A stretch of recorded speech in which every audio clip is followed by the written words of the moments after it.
Hey guys, ताज़ा खबरों के लिए लाल बटन दबाकर सब्सक्राइब करें और तुरंत खबर पाने के लिए घंटी के बटन को दबाएं।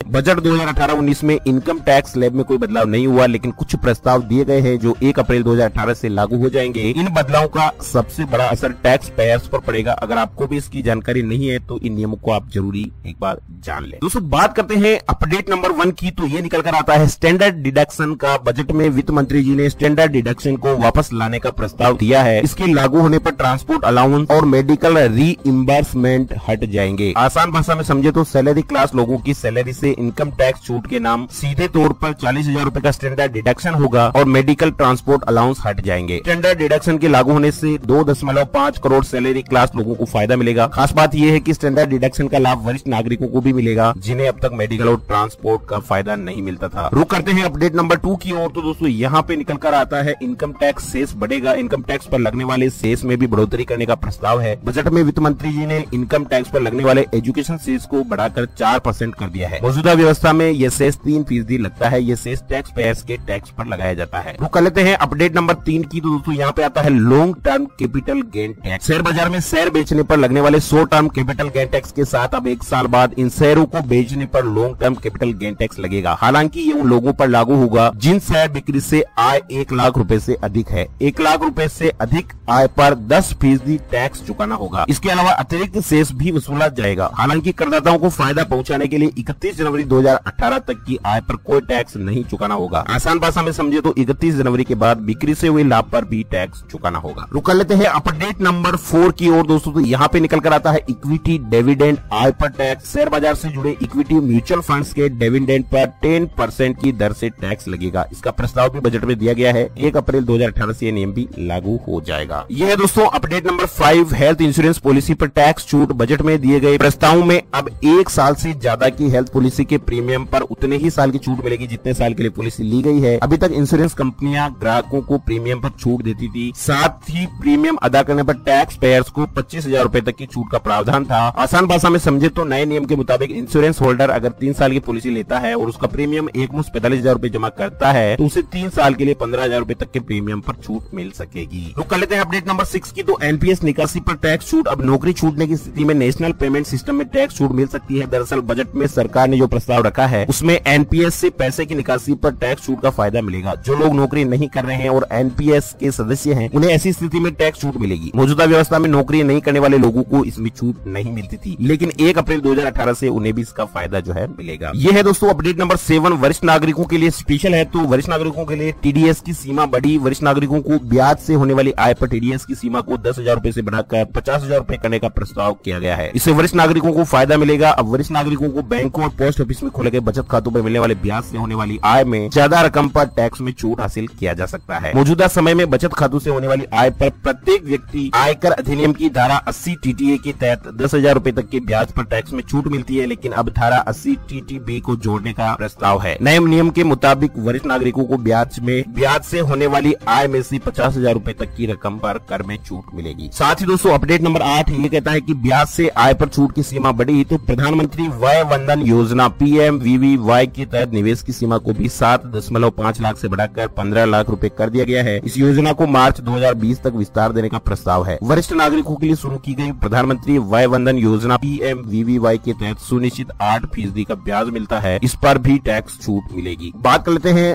अपडेट नंबर 9 की। तो सेक्शन 80D की डिडक्शन लिमिट जो है वो बढ़ा दी गई है। बजट में सरकार ने हेल्थ इंश्योरेंस प्रीमियम के रूप में दी जाने वाली रकम पर टैक्स छूट की सीमा को बढ़ाने का प्रस्ताव दिया है। इनकम टैक्स एक्ट की धारा 80T के तहत अब तक वरिष्ठ नागरिकों को 30,000 रूपए के प्रीमियम पर टैक्स में छूट मिलती थी, लेकिन अब छूट सीमा 50,000 रूपए होगी। 60 वर्ष से कम आयु के व्यक्तियों के लिए धारा 80D के तहत दी जाने वाली छूट की सीमा 25,000 रूपए ही रहेगी, लेकिन अगर उनके माता पिता वरिष्ठ नागरिक है तो 50,000 रूपए की अतिरिक्त छूट हासिल कर सकेंगे, जिससे कुल छूट 75,000 रूपए हो जाएगी, जो मौजूदा समय में सिर्फ 55,000 रूपए है। और लास्ट और अंतिम अपडेट दोस्तों ये है कि बीमारी के इलाज के लिए टैक्स छूट की जो सीमा है वो बढ़ा दी गई है। चुनिंदा बीमारियों के इलाज पर किए गए खर्च की 1 लाख रुपए तक की रकम अब कर योग्य आय में से घटाई जाएगी, जबकि अब तक अति वरिष्ठ नागरिकों यानी 80 वर्ष से अधिक को 80,000 रूपए तथा वरिष्ठ नागरिकों को जिनकी उम्र 60 वर्ष से अधिक को 60,000 रूपए की छूट इस मद में दी जाती थी। तो ये 10 बड़े अपडेट है, बदलाव है। उम्मीद है आपको ये जानकारी जो अच्छी लगी होगी। दूसरी इस न्यूज का जो सोर्स है वो जी न्यूज से लिया हुआ है और यहाँ पे ये सारे अपडेट्स आप देख सकते हैं। हे गाइस, ताज़ा खबरों के लिए लाल बटन दबाकर सब्सक्राइब करें और तुरंत खबर पाने के लिए घंटी के बटन को दबाएं।